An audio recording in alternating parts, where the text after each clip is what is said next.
Hey everybody, it is Friday afternoon. It's what, 4:35 I think, and tonight is burger night at our house. I don't know if I told you or not, but on Friday nights we have family over for burger night, and tonight I've already got the burgers started. They're marinating and ready for me to pat them out, but I wanted to make one of my favorite desserts. Is a baby food plum cake, and my mom got this recipe at church, and it is one of the easiest things you'll ever make. The ingredients are so simple. You're going to use 2 cups of sugar, 2 cups of self-rising flour, a cup of vegetable oil, 3 eggs, 2 small baby food jars of plums or prunes. I don't find plums anymore. I think they've stopped doing baby food plums, so now it's prunes. But instead of getting 2 little jars, I just got the 1 large jar of that. And then you're going to use some cloves and some vanilla and some chopped nuts. And come to think of it, I didn't get my vanilla out of the cabinet. Give me just a second, I'll get that out.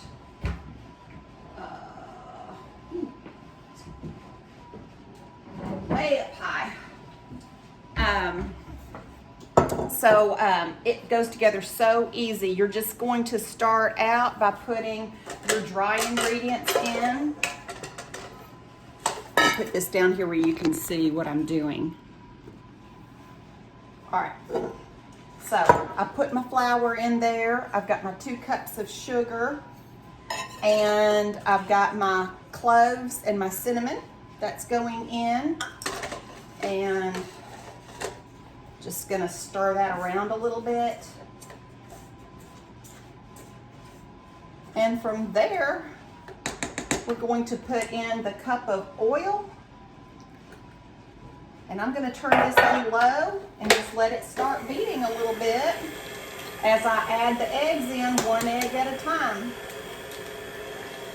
1.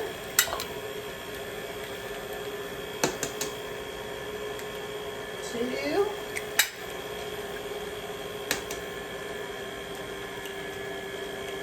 3. I'm gonna let that come together creamy. So anyway, my mom made this as we were growing up. It came from our church cookbook, the Collierville Christian Church. Let me fix that. And it goes together so fast and easy, and it's got that great, fall or winter flavor to it with the cloves and the cinnamon. So we just have always loved it, and if you need something in a hurry, this will do it if you don't have a lot of ingredients on hand. All right, so I'm going to turn that off, and I'm going to add our baby food prunes. That'll add a little more moisture to the batter. Now this is going to be a thick consistency batter. It's not going to be like your typical cake batter. It's going to be somewhere between, a cookie batter and a cake batter. It's pretty thick, pretty creamy.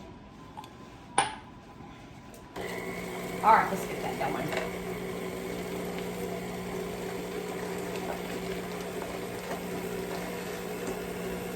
And then the last thing we'll do is add our vanilla, and then we'll stir in the chopped pecans. It asks for chopped nuts. I like to use pecans. I just like the flavor of pecans in this. Now, I love walnuts in my baking also, but for this one, for some reason, I really like the pecans. Oh, that's thick. I always forget how thick this is. All right, I can get that off with my spatula. I don't know if you saw my video where I was making the blueberry muffins, but I didn't have my favorite spatula. Well, I have it today. I'm happy to be using my favorite spatula for a change. All right, now let's get some, let me get that off my hands. I'll just use my apron. I forgot to get my teaspoon, but I think I can eyeball this with the lid. I think that's about a 1/2 teaspoon per lid, so there. And you know what? It doesn't bother me if I put a little too much vanilla in something. I think the vanilla always makes it good anyway. All right, we'll put that back on and get that vanilla mixed in there real well. And then I've already prepared the bundt pan. You cook this in a bundt pan. So I've already got that prepared, and I always prepare mine with a light coating of Crisco, and then I dust it real well with flour, and that always makes the cake come out easily after it's had a chance to cool a little bit. So that's all done. So we're going to smear this into the bundt pan here just in a second.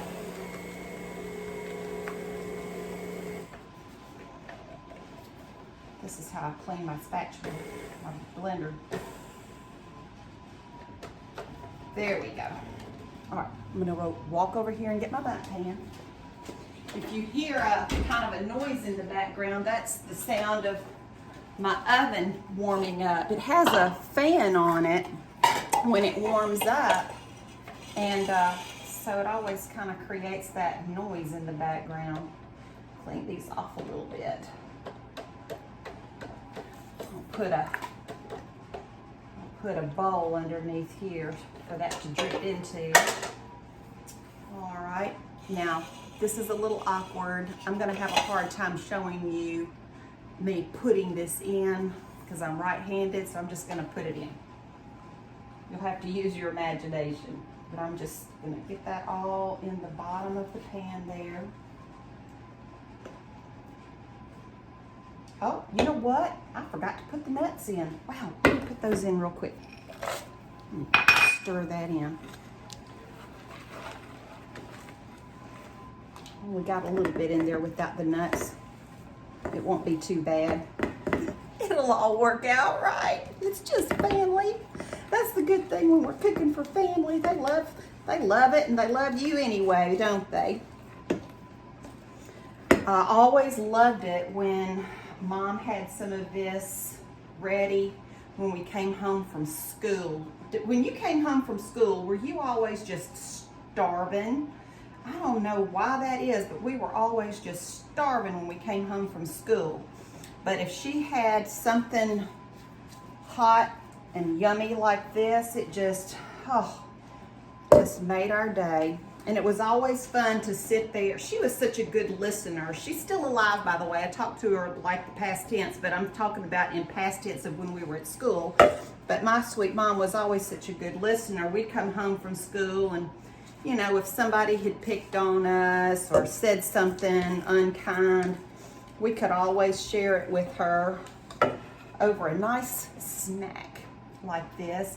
And she was a great listener. And she always had something funny to say about it, something that would make us laugh. And that's the best medicine, isn't it? Isn't laughter just the best medicine for when you've had a lousy day or something lousy happened to you to kind of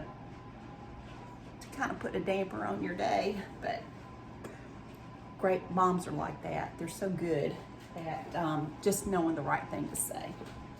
Okay, get that off of my finger. And this is ready for the oven. So I'm gonna pop this in the oven. It goes on the middle rack at 350, and it's going to have to cook for an hour to an hour and 15 minutes. But it's beautiful. And I did get the nuts in there. So I'll show it to you when we're finished. Bye-bye.